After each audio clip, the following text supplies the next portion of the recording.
Bonjour à tous, nous sommes 2 heures avant le vendredi 21 octobre 2022. On va étudier le contexte graphique des marchés financiers avec les figures chartistes du moment, figures que vous pouvez étudier gratuitement dans nos 2 formations gratuites, la formation débutant et la formation confirmée sur notre site internet arttrade.com. On commence avec le BTC-USD où on a vu effectivement la cassure du triangle rectangle, mais juste après on a pris appui sous le drapeau et on a trouvé un autre appui avec 1 point, 2 points, 3 points ici. Donc on a imaginé 2 scénarios, l'invalidation du drapeau et effectivement la fonctionnalité donc du triangle rectangle vers ses objectifs, ou alors effectivement le drapeau qui pourrait fonctionner à la baisse. On est plutôt sur ce scénario. Et dans ce cas-là, eh bien effectivement on irait sur l'objectif du biseau ascendant. On a toujours l'épaule, tête-épaule et le drapeau bleu avec des objectifs baissiers.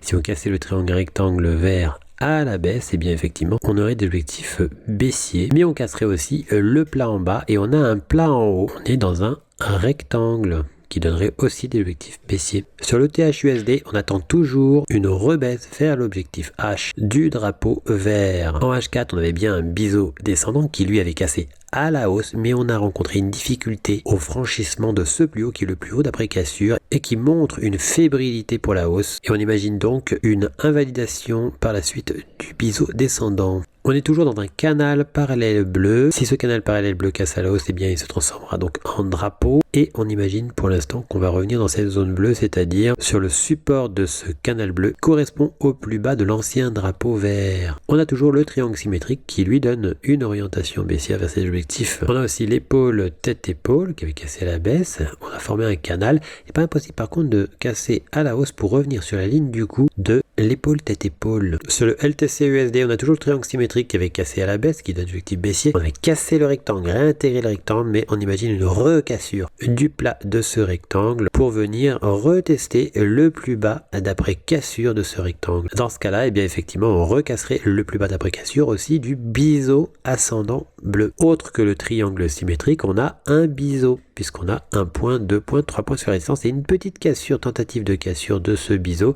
et réintégration immédiate. On s'aperçoit en H4 que le niveau sensible mauve, eh bien on prend appui cette fois-ci sous ce niveau sensible mauve. Ce niveau avait servi à plusieurs tentatives de rebond haussier qui ont échoué. On pourrait s'orienter sur le niveau d'invalidation de l'ancien triangle symétrique vert. Sur le marché du gold en H1, on attend toujours une retest du plus bas ici. On était dans un canal parallèle. On a tenté une cassure de ce canal parallèle. On pourrait éventuellement recasser ce canal parallèle, mais on est plutôt dans un scénario de retest de ce plus bas que l'on retrouve en weekly. La petite ligne jaune ici, donc le plus bas d'après cassure du double top. Je pense qu'on va retester ce plus bas. Sur le silver, eh bien on attend toujours une cassure plus franche de ce drapeau mauve. En daily, eh bien cela nous amènerait à rejoindre l'objectif H du biseau d'élargissement ascendant à angle droit. Sur le WTI, on a pris appui sur le triangle rectangle, rappelez-vous, eh bien on imagine qu'il va y avoir une remontée de l'autre côté et du canal parallèle mauve que l'on avait cassé à la baisse par le biais de ce biseau vert qui donne des objectifs haussiers.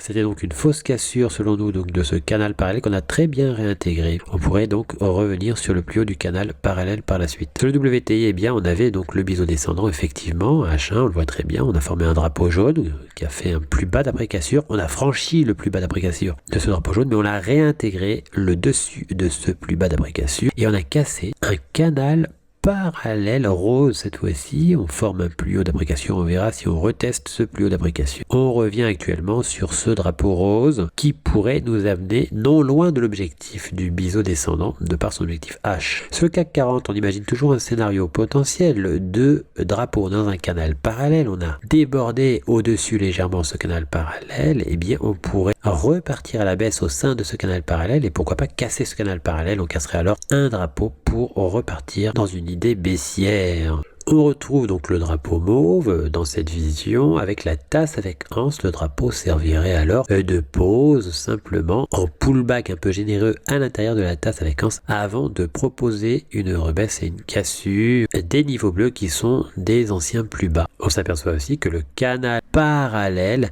a été cassé mais réintégré à chaque fois. Sur le marché du DAX, eh bien on avait le triangle rectangle, on avait un drapeau puis on forme un nouveau canal parallèle qui pourrait servir de drapeau s'il était cassé à la hausse et cela permettrait pourquoi pas de rejoindre les objectifs haussiers proposés par le drapeau et le triangle rectangle. En H1 on s'aperçoit qu'il y avait l'épaule, tête-épaule, niveau d'invalidation touché ici, mais il y a là aussi un canal parallèle à 1 point, 2 points sur le support, on fait la parallèle à 1 point, 2 points, incursion au-dessus. On pourrait très bien effectivement repartir de l'autre côté de ce canal parallèle. Si on le cassait, on confirmerait un drapeau baissier. En daily, on s'aperçoit qu'on est revenu sur le triangle symétrique et que l'on est dans un scénario de pullback sur ce triangle symétrique. Du coup, le drapeau que l'on a repéré ici pourrait simplement servir de pullback sur le triangle symétrique pour repartir à la baisse ou au moins retenter de repartir à la baisse. On imagine donc par la suite un retest donc de ce plus bas d'après cassure du triangle symétrique. Sur U400, on a formé un petit triangle symétrique à 1 point, 2 points, 3 points. On a tenté une petite cassure là très ponctuellement.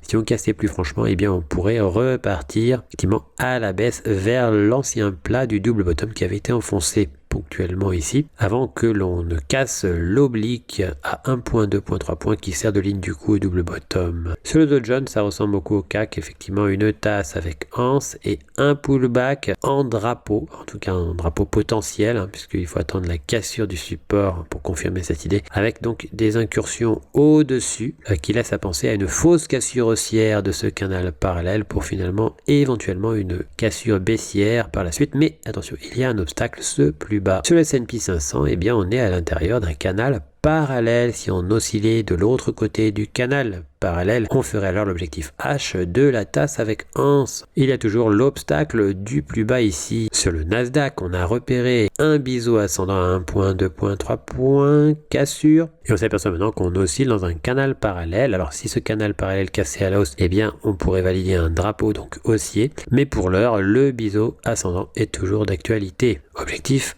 ici. Sur le Nasdaq, on a toujours l'objectif H du canal parallèle qui avait cassé à la baisse. On avait fait son demi-objectif, il manque l'objectif H. Et on a aussi l'objectif du biseau d'élargissement descendant angle droit juste ici. Sur le AUD-USD, on a formé un triangle symétrique. La résistance 1 point, 2 points, 3 points, incursion, 4 points. Cassure, mais réintégration très rapide. On s'aperçoit qu'on a un double top de ce côté-là qui a cassé très ponctuellement à la hausse, donnant des objectifs donc haussiers. Et en daily, eh bien, on s'aperçoit qu'on est sous le demi-objectif H de l'élargissement symétrique, qu'on pourrait continuer à s'orienter vers l'objectif H. Sur l'euro GBP, on avait le V-top qui avait cassé à la baisse, on a formé un plus bas d'après cassure, on a du mal à franchir durablement ce plus bas d'après cassure, et juste après, on casse un canal parallèle, donc un drapeau qui donne des objectifs haussiers intéressants. Sur le GBP-JPY en weekly, on a toujours le triangle rectangle, on n'est pas loin de son plus haut qui sert d'objectif, on a un double bottom qui a cassé il y a peu,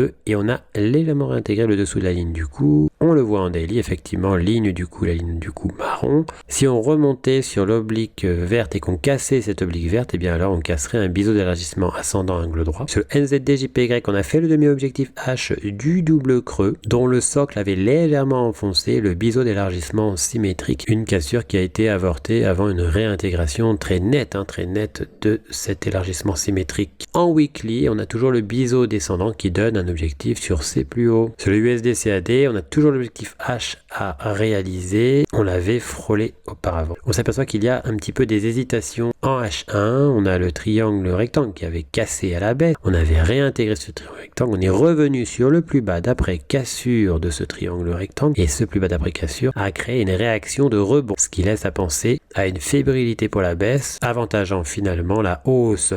Si on casse à la hausse, on a donc un double bottom avec sa ligne du coup pour des objectifs haussiers, l'objectif H proche de l'objectif H de l'ancien drapeau. Sur l'euro-dollar, on a toujours le drapeau vert qui donne des objectifs baissiers. On avait formé entre-temps un biseau d'élargissement descendant qui avait cassé à la hausse, suivi d'une cassure de la ligne du coup d'une tasse avec anse. On a réintégré le dessous de la ligne du coup de la tasse avec anse en formant un drapeau à 1 point, 2 points, cassure ici, et une résistance 1 point, 2 points, même s'il y a une incursion ici, le drapeau a été validé et on a une recassure après réintégration qui pourrait donner des objectifs baissiers. Dans ce cas, eh bien, on pourrait s'orienter vers l'ancien plus bas d'après cassure qui est aussi le plus bas donc, de ce drapeau jaune et ce plus bas aussi qui est donc le plus bas d'après cassure de l'élargissement symétrique. L'objectif H du drapeau jaune se trouve légèrement en dessous donc de ce plus bas, ce qui forme un dernier obstacle à l'objectif H de l'élargissement symétrique. Sur l'euro CAD, on est toujours aux abords du drapeau après avoir fait l'objectif du plus haut. En H4, ce drapeau pourrait nous amener à venir invalider le triangle rectangle. Mais attention, si on recassait à la baisse l'ancien plat du triangle rectangle, eh bien on pourrait alors repartir à la baisse. On est d'ailleurs plutôt dans ce scénario compte tenu de nos constatations. Sur le USD/JPY, rien ne semble arrêter la hausse qui s'insinue progressivement en direction de l'objectif H. Sur le AUD/CHF, on est venu sur le niveau d'invalidation du biseau descendant. On avait cassé un triangle rectangle, on avait fait un pullback dessus. On pourrait donc s'orienter vers les objectifs chartistes de ce triangle rectangle. Sur le AUD/JPY, on a invalidé le drapeau. Le drapeau a été contre-attaqué par un double creux qui avait cassé à la hausse. On a fait son objectif H. En H4, on s'aperçoit effectivement qu'on a invalidé le drapeau et que l'on pourrait finalement reprendre la hausse en direction des objectifs chartistes du drapeau mauve cette fois-ci. Sur l'euro AUD en daily, on a toujours le double creux qui avait cassé à la hausse. On pourrait voir apparaître un throwback, c'est-à-dire un retour sur la ligne du coup de ce double creux. Sur l'euro JPY, eh bien, on a fait le demi-objectif H de la tasse avec anse. On pourrait s'orienter ensuite vers l'objectif H, mais attention, une rebaisse pourrait permettre de casser le support du biseau d'élargissement ascendant. Il n'est pas impossible d'ailleurs de retrouver la parallèle de ce biseau d'élargissement ascendant. Voilà, si on met la parallèle, effectivement, on pourrait très bien rebondir dessus avant finalement de se retrouver dans un canal parallèle à surveiller. Pour recevoir gratuitement les nouvelles figures chartistes en notification, vous allez sur le site internet, vous cliquez sur Analyse VIP.